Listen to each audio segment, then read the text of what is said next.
নমস্কার, আমি স্নেহা চট্টরাজ। আবারও আপনাদের সামনে নতুন পাঠ পর্ব নিয়ে চলে এসেছি। ভালো লাগলে অবশ্যই লাইক, কমেন্ট, শেয়ার করতে একদমই ভুলবেন না। চলুন রাম ও নারায়ণের রামকে স্মরণ করে আজকের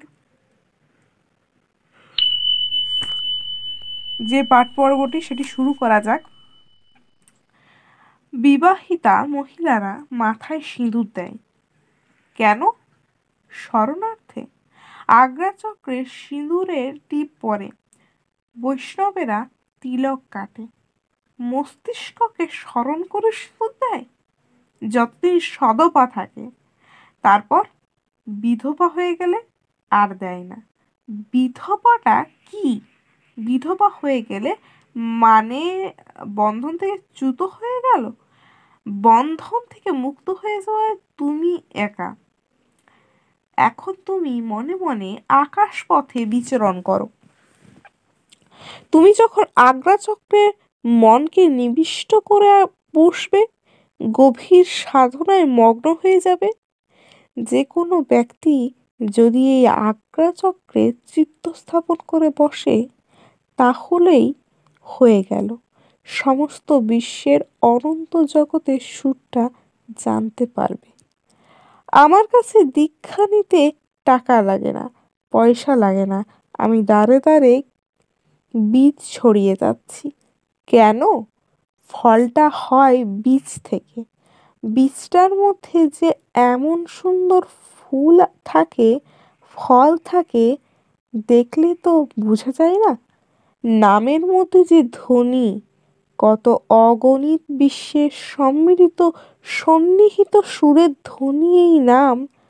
আগ্রাচক্রের এই নাম চিরকাল থাকবে। নিরাশ্রয় জীব, আমাদের আশ্রয় একমাত্র এই নামকে নিয়েই। নাম ছাড়া আর কোনো গতি নাই। আমরা প্রকৃতির সুরে আছি। আমরা মৃত্যুর পথের জাতি, তা যেন ভুলে না যায়। আমাদের একমাত্র পাথেয় এই নাম। আমি ভুলে না যাই, আমার একমাত্র পথ এই নাম। আমি শিশু বয়স থেকে এই কাজই করে আসছি। সবাইকে নাম রূপ পাথেয় দিতে চেষ্টা করেছি। যদি কাজে লেগে যায়, প্রেম আর অনন্ত দক্ষিণা ছাড়া আমার কাজে দীক্ষা নিতে আর কিছুই প্রয়োজন হয় না। আমি সেই নামামৃত ছড়িয়ে যাচ্ছি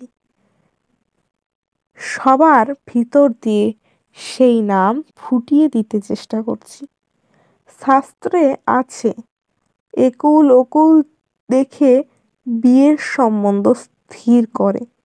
সেইরূপ গুরুর সম্পর্কেও খোঁজ খবর নিতে হবে। আমি বৈদিক ঘরের পোলা হয়ে সমাজকে নাম, গান আর সুরের মাধ্যমে এইভাবে একই নীতিতে আনবার চেষ্টা করছি।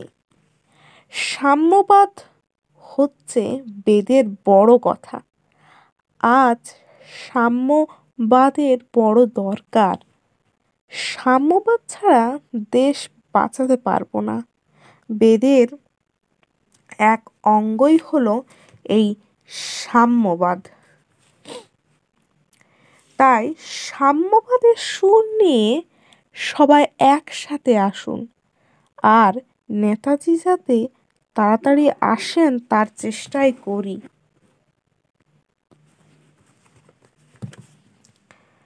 সেই চেহারাতেই তিনি যেন আসেন। বেশি কথা বলতে চাই না। নেতাজি জাগবে দেশাত্মবোধের সারা। আমি জাগাবো,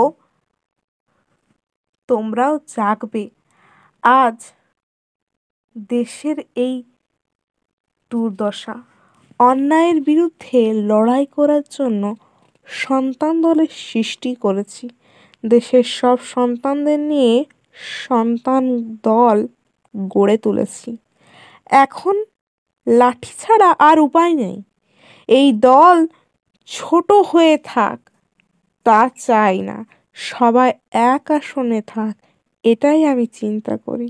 আজ কল্যাণগড় যাব বলে ঠিক করেছিলাম, হয়ে উঠল না।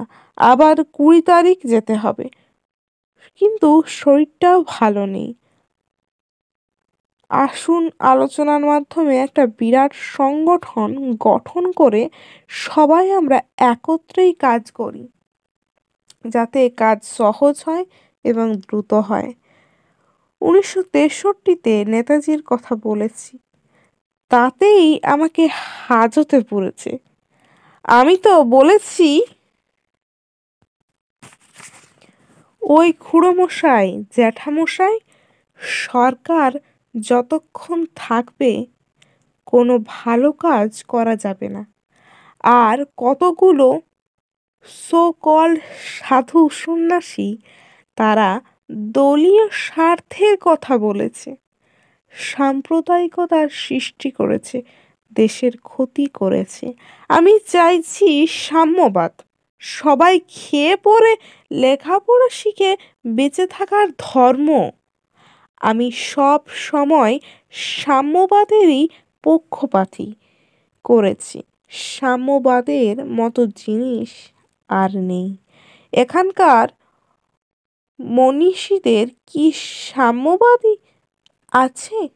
হ্যাঁ, তারা কর্মী ঠিকই, কিন্তু তাদের সেরকম শিক্ষা নেই। সেটা যথেষ্ট খাটে, অন্যান্য রাজনীতির কর্মীদের চেয়ে ভালো, কিন্তু তাদের মধ্যে সংস্কার আছে। আমি জ্যোতি বসুকে বলেছি, আমি ধর্মে বিশ্বাস করি না, ভারতবর্ষ একথা বলবেই না। জ্যোতি বসু বলেছে, আমাদের সংস্কার আছে, কিন্তু ওদের মতো কর্মী অন্যান্য দলে নাই। আমি কৃষ্ণনগরে গেলাম, ফোঁটা কাটা, তিলক আঁকা সব স্ত্রী বৃদ্ধ ভোট দিতে গেছে কাস্তের বাক্সে। তারা বলে, বাবা বলেছে সাম্যবাদের কথা। আমার হাজার হাজার মুসলমান শিষ্য আছে, আমি নিজে একদিন রোজা করেছি, আমি টুপি পরে মসজিদেও গেছি। আ আজান দিলে কি আমার ধর্ম নষ্ট হয়ে যাবে? তোমরা বৃহৎভাবে কাজ করবে, সবটা নিয়ে একটা সংগঠন করবে। আজ এই থাক। রাম ও নারায়ণ রাম, রাম ও নারায়ণ রাম, রাম ও নারায়ণ রাম। আজ এ পর্যন্তই। পরবর্তী ভিডিও খুব শীঘ্রই আসছে।